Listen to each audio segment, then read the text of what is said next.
Tradition tells us to expect footballers to be at their best in their mid to late 20s, but occasionally we experience that unexpected joy of a player peaking much later. A player's ability throughout their career typically follows a bell curve in which they gradually improve before reaching their best and then slowly declining in their 30s, and then retiring, and then becoming a TV pundit or joining TalkSport or just posting nonsense on Twitter. These players, however, did not follow that tradition and enjoyed their best spell of their careers in their later years. Antonio Di Natale. Potentially the ultimate late bloomer, Di Natale never scored 20 in a single season before the age of 32. He then smashed 29 in for Udinese. He went on to score 103 goals in his next 4 seasons, finishing as the top scorer in Serie A twice and winning the Italian Footballer of the Year award in 2010. Incredibly, between 2009 and 2011, only Messi and Ronaldo scored more league goals in Europe than Di Natale. Tony Christmas was still scoring goals for Udinese in 2016 when he finally retired at the ripe old age of 38, 2 years after saying that he would actually do so. Zlatan Ibrahimovic. Look, Zlatan would argue that he was a world-class footballer from birth.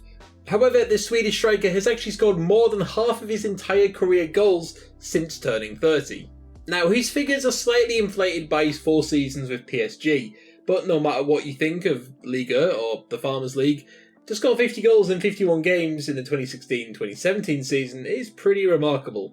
What's more, he went to England for the first time in his career and scored 28 goals in a season for Man United before crossing the Atlantic to break America too.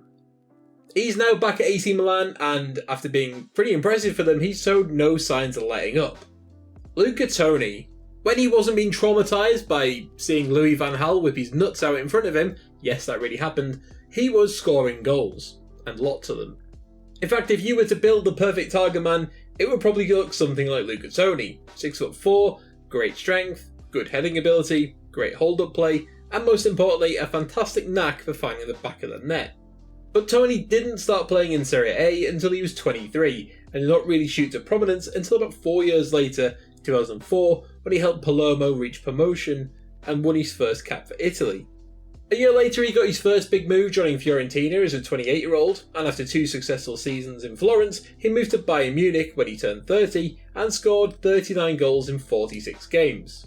At the age of 36, Toni joined Verona and proceeded to score 44 goals across the next 2 seasons, becoming the oldest ever player to finish as top scorer in Serie A at the age of 38.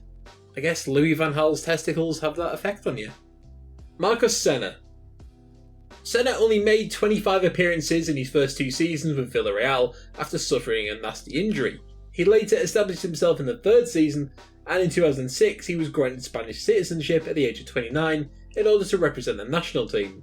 Man United attempted to sign the midfielder that summer, but he remained with Villarreal, and in 2007-2008 season, aged 32, he enjoyed his best campaign of his career and held the Yellow Submarine, finishing 2nd in La Liga and winning the European Championship with Spain. He left Villarreal in 2013 to join New York Cosmos and played 3 more seasons before retiring at the age of 38 in 2015.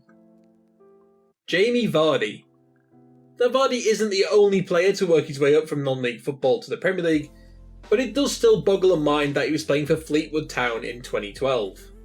He joined Leicester City that year for £1 million, a record fee for a non-league player, but few could have predicted what was to come when he scored just 4 goals in his first season in the Championship.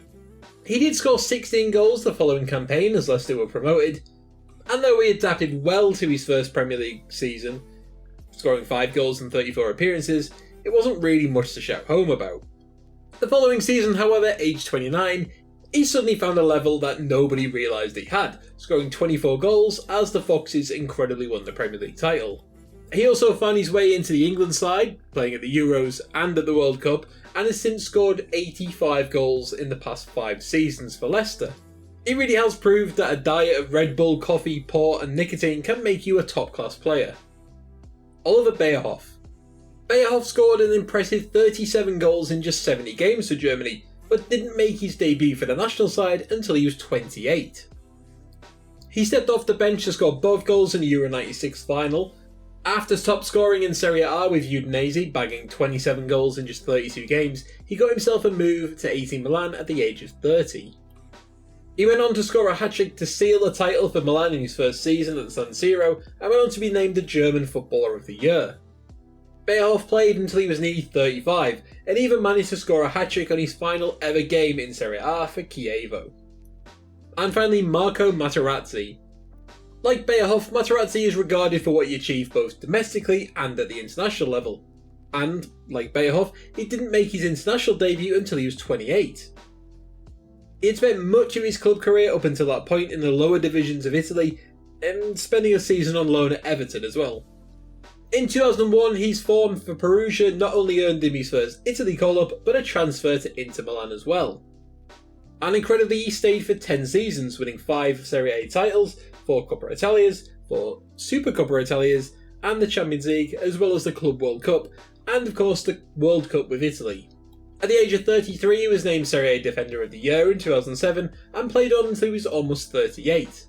He even came out of retirement at the age of 41, as player-manager of Chennai FC, making 7 appearances in the Indian Super League. And that's our list. Did we miss anybody out? Who do you think are the other late bloomers in football? Let us know in the comments below. Be sure to check out our website, planetfootball.com, for all the latest football news. Thanks for watching, and we'll catch you next time.